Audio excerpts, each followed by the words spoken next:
Once considered an older person's cancer, colon cancer diagnoses in young people are becoming more and more common.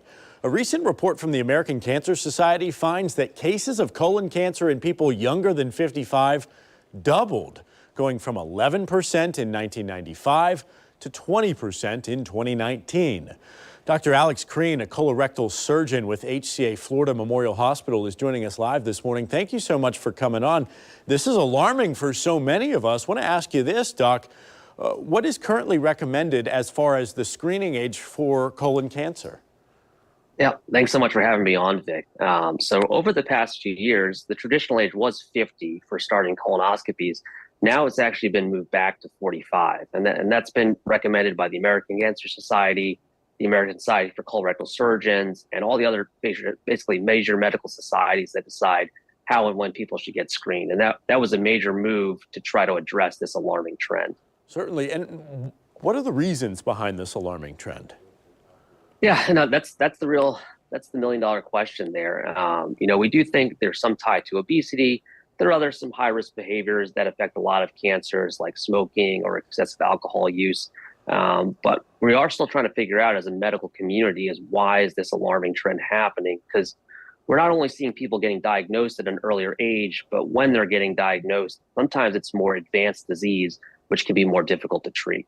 Certainly, absolutely. So I want to ask you this.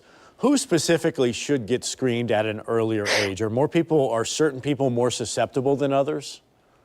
Yeah, that's a great question. So everyone, that's of normal risk should start at 45. But you really want to talk to your family members, especially grandparents, cousins. If there's anyone in your family that potentially had a history of colorectal cancer, you want to consider getting screened before 40. If you know that your family just has a predisposition for other cancers, there are some syndromes that can run in families that could merit earlier screening. Worst case scenario, if you're having symptoms that you're concerned about, speak with a primary care physician, a GI physician, a colorectal surgeon. A lot of times the symptoms are very benign, but it's for peace of mind, it's worth checking in with someone like that. Of course. Can you go into more details about the symptoms? What are some of the red flags, the warning signs that you need a checkup right away?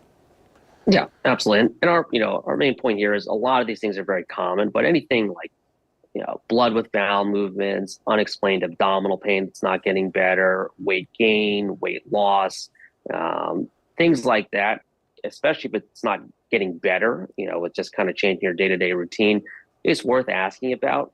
And sometimes those people do need a colonoscopy when we occasionally do find things. So it's worth talking about with your primary care physician or someone else like that.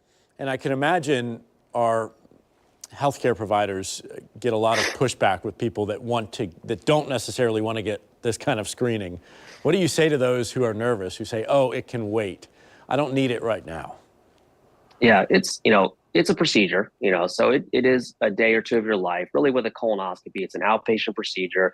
It's essentially a painless procedure. It does involve a bowel cleansing the day before. So it's about at most 48 hours of your life. But, sometimes the treatments that would be involved if you diagnose a colorectal cancer or find it later on can be a lot more involved than 2 days in your life. So I really do think it's worth it.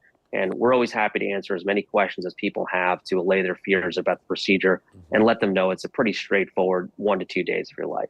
Of course. Well, thank you so much for your time. Thank you for breaking that down. Hopefully you're helping some people come in, get into the doctors, get that early intervention and early diagnosis is out there. Dr. Crean, we appreciate you representing HCA Florida Memorial Hospital. Thank you so much, Vic.